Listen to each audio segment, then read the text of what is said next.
Então, gente, vocês provavelmente já sabem que The Flash foi um fracasso de bilheteria absurdo e que a Warner tomou no c... bonito com esse filme, né? Bem feito? Talvez. Mas o que você não sabe é que praticamente todos os filmes que foram lançados esse ano deram um prejuízo enorme para os estúdios. E isso mesmo que você ouviu, com exceção de alguns casos como Pânico, Aranhaverso ou Super Mario Bros, que fez uma grana absurda, todos os filmes lançados nos cinemas esse ano deram prejuízo. E eu queria muito trazer esse assunto aqui porque eu queria ouvir de vocês nos comentários por que vocês acham que isso está acontecendo. E para analisar o sucesso ou um fracasso de um filme, a gente precisa olhar primeiro para o orçamento dele, né? Lembrando que as distribuidoras e as redes de cinema geralmente ficam com uma grande parte do lucro desses filmes, viu? Muitas vezes eles pegam metade da bilheteria. Começando com The Flash, que teve um orçamento, isso geralmente conta a produção do filme e os valores de marketing, tá? Que são muito altos, inclusive.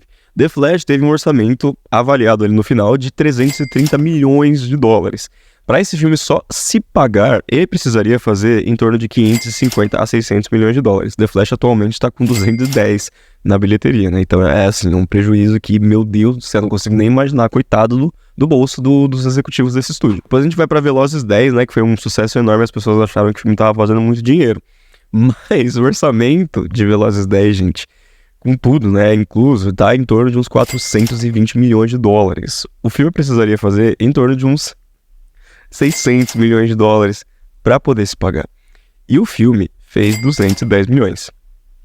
Calculem aí o prejuízo que o estúdio tomou. A Pequena Sereia, um assunto muito comentado, né? Porque, o filme vai se pagar, quanto que o filme precisa fazer, o filme tá alto, que não sei o quê. A Pequena Sereia também tem um orçamento muito grande, né? O marketing desse filme foi muito expressivo, como todos nós vimos, e ficou em torno de uns 390 milhões. A Pequena Sereia precisaria fazer em torno de uns 670 a 700 milhões de dólares para ser um filme lucrativo para Disney. E atualmente a bilheteria do filme tá em 500 milhões. E o interessante é que a Pequena Sereia tá até hoje assim com um fôlego muito grande. As pessoas estão indo bastante ver o filme, até hoje as salas do cinema estão cheias. Então assim, pode ser que esse número aumente, né? Mas até então a Disney também tá no prejuízo com esse filme. Transformers, O Despertar das Feras, o 6º, 7º, 8º filme dos Transformers, nem sei mais onde é que tá esse número. O filme teve um orçamento de 200 milhões e ele precisaria fazer em torno de uns 500 milhões. Transformers atualmente fez 341. Chegou perto ali, mas prejuízo. Depois a gente vai para Elementos, que teve um orçamento ali de 200 milhões e precisaria fazer em torno de uns 500 milhões. Mas a bilheteria do filme atual tá em 120. Mas Elementos teve uma queda bem baixa na segunda semana. Inclusive aqui no Brasil aconteceu um fenômeno muito raro, que foi o filme teve mais gente indo assistir na segunda semana do que na semana de estreia. Isso é bem interessante. Então Elementos aqui nas férias brasileiras pode recuperar o fôlego e até dar um certo, assim, lucro pra Pixar. Mas até então ele é, tipo, a pior estreia da história da Pixar nos cinemas. E aí a gente chega em Indiana Jones 5, que, assim, muito provavelmente pode ser o maior prejuízo do ano, o maior fracasso do ano nos cinemas. Porque o filme teve um orçamento astronômico de 300 milhões de dólares só na sua produção. Não foi encontrado o valor de marketing desse filme, mas ele foi muito expressivo, porque eu fui na pré-estreia do filme e o negócio tava chique, teve até orquestra para tocar a música tema do filme. Então eu imagino que a Disney investiu uma bagatela de marketing aí muito grande no filme.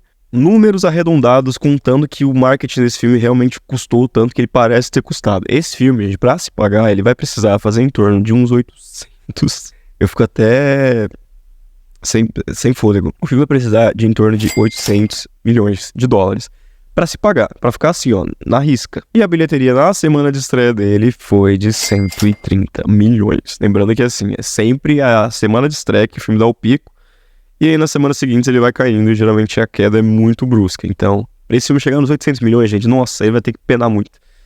É muito improvável que isso aconteça. Esse filme pode ser, sim, um dos maiores prejuízos de 2023 no cinema. No caso da Disney, é muito extremo, porque, assim, com exceção de Avatar e Guardiões da Galáxia, desde 2021, os números da Disney têm sido bem baixos, têm sido bem preocupantes. E aí eu queria saber de você, o que você acha disso? Por que você acha que os filmes estão flopando tanto nos cinemas atualmente? Comenta aí embaixo, se gostou do vídeo, deixa seu like e não se inscreve.